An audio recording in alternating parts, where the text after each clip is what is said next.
नमो भगवते वासुदेवाय। नमस्कार दोस्तों, स्वागत है आप सभी का आपके अपने यूट्यूब चैनल खुशहाल ज़िंदगी में। दोस्तों 8 अक्टूबर से कार्तिक मास का आरंभ हो रहा है और जैसा कि आप सभी जानते हैं कि कार्तिक मास में स्नान, दीपदान और तुलसी पूजन ये तीनों कार्य का अमोघ फल प्राप्त होता है।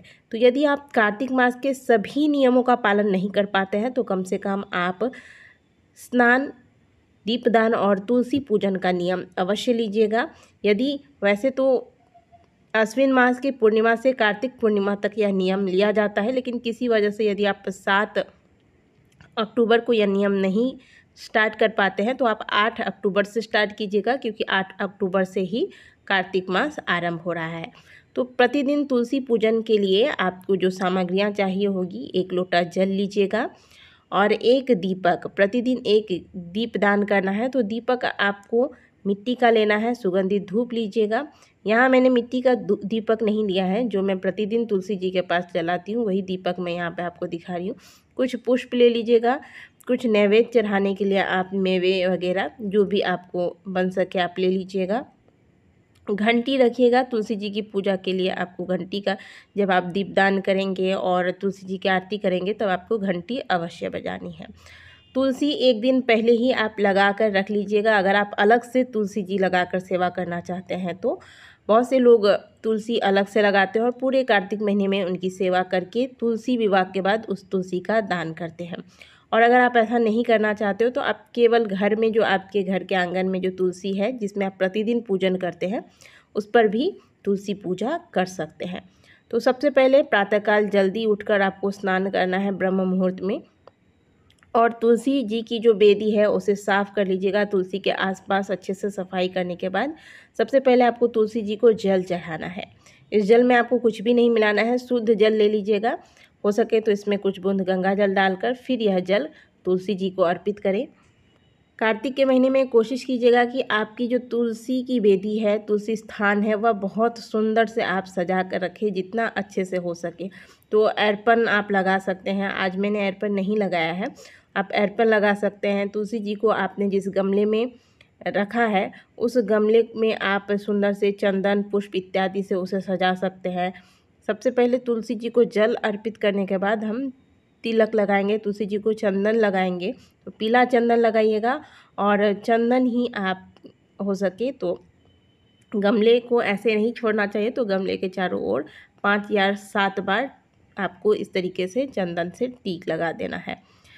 तो तुलसी जी को सिंदूर अर्पित नहीं करना है, केवल और केवल कार्तिक मास की जो देवउठनी एकादशी होती है जिसमें हम तुलसी विवाह कराते हैं, उस दिन ही केवल तुलसी जी को सिंदूर लगाया जाता है। तो इस बात का ध्यान रखिएगा और जितना सुंदर से हो सके तुलसी स्थान को आपको इस प्रकार से सजा देना है।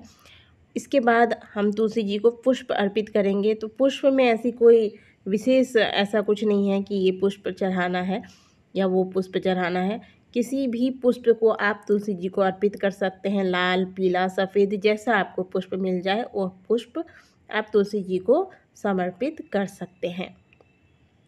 तुलसी जी को पुष्प चढ़ाने के बाद बारी आती है तुलसी जी को नैवेद्य अर्पण करने की। तो नैवेद्य कार्तिक मास में जब आप पूजन कीजिएगा तो प्रतिदिन ही आपको नैवेद्य चढ़ाना है, इस बात का ध्यान रखिएगा। वैसे तो हम प्रतिदिन ही तुलसी पूजन करते हैं, लेकिन कार्तिक मास में तुलसी पूजा का बहुत विशेष महत्व है।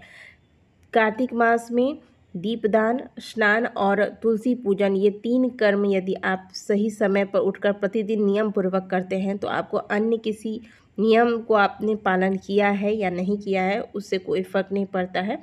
आपको कार्तिक मास का जो पुण्य फल है वो अवश्य ही प्राप्त होता है। तो कम से कम इन 3 नियमों का पालन कीजिएगा।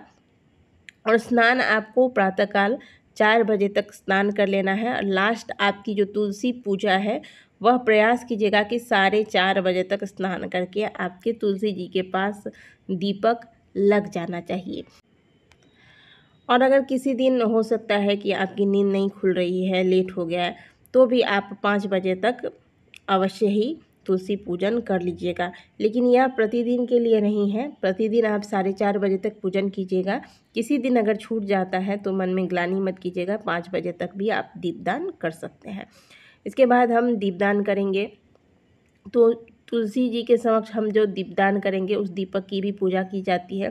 थोड़े से पुष्प पहले नीचे रखिएगा, उस पर अक्षत रखिएगा, इसके ऊपर दीपक को रखना है। दीपक पर थोड़ा सा चंदन अक्षत छिड़क कर फिर दीपक को प्रज्वलित करना है।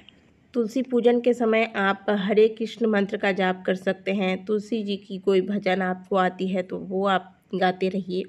दीपदान आप प्रतिदिन अपनी इच्छा अनुसार कर सकते हैं। आप प्रतिदिन चाहे तो 5 दीपदान भी कर सकते हैं और प्रतिदिन आपकी इच्छा हो तो आप 1 दीपदान भी कर सकते हैं।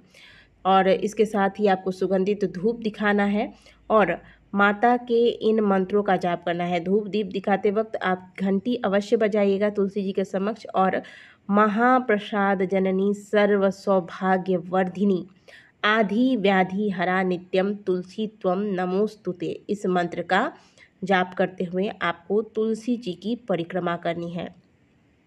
तुलसी जी की परिक्रमा जब आप करेंगे तो आपका सर ढका होना चाहिए और तुलसी जी की परिक्रमा करते वक्त आपको इसी मंत्र का जाप करना है। यदि आप यह मंत्र नहीं याद रख पाते हैं तो आप हरे कृष्ण मंत्र का भी जाप कर सकते हैं या फिर ओम नमो भगवते वासुदेवाय मंत्र का भी जाप कर सकते हैं। इस प्रकार से आपकी तुलसी पूजा हो जाएगी। फिर आप वहाँ पे थोड़ी देर बैठकर भगवान के नाम का कीर्तन करें। भगवान के नाम के कीर्तन से तुलसी मैया बहुत प्रसन्न होती है और ब्रह्म मुहूर्त में जब आप तुलसी जी के समक्ष दीपदान करने के बाद इस प्रकार से बैठकर हरिनाम कीर्तन करते हैं तो आप खुद आप बताइएगा कि आपको कितना अच्छा लगेगा। आपके अंदर एक अलग से ही सकारात्मक ऊर्जा का संचार होगा। तो ये आप अवश्य कीजिएगा। थोड़ी देर भी हो सके तो हरि नाम कीर्तन वहाँ बैठकर कर लीजिएगा या फिर अगर आप कार्तिक मास की कथा वगैरह सुनते हैं तो वो भी वहाँ पे बैठकर आप सुन सकते हैं। अंत में तुलसी पूजन हो जाने के बाद माता तुलसी की आरती कर ली जाती है। तो आरती के लिए आप दीपक भी ले सकते हैं या फिर आप कर्पूर जलाकर आरती कर सकते हैं। देखिए जिस दीपक से आपने दीपदान किया है उससे आपको आरती नहीं करनी है। यहाँ मैंने क्योंकि केवल आपको मैं वीडियो बनाकर दिखा रही हूँ तो ये मैंने दीपदान नहीं किया है, बस आपको बनाकर दिखा रही हूँ तो इससे ही मैं आरती करके आपको दिखा दे रही हूँ। दीपदान के बाद आपको उस दीपक से आरती नहीं करनी है। आरती के लिए आपको अलग से कर्पूर या फिर दीपक रखना चाहिए।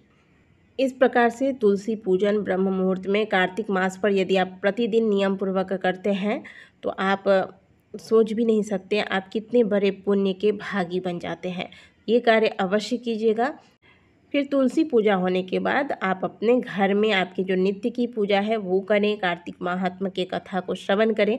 हमारे चैनल पर कार्तिक मास के आरंभ होते ही प्रतिदिन कार्तिक मास की कथा को हम आपके लिए लेकर आएंगे। प्रतिदिन एक एक अध्याय आपके लिए लेकर आएंगे, उसे अवश्य सुनिएगा और हमसे जुड़े रहिएगा ताकि हम कार्तिक मास से संबंधित और भी महत्वपूर्ण जानकारियाँ आपको देते रहें। वीडियो अगर आपको अच्छी लगी है तो वीडियो को लाइक ज़रूर कीजिएगा। मिलते हैं आपसे अगले वीडियो में, तब तक के लिए जय तुलसी मैया, जय श्रीमन नारायण।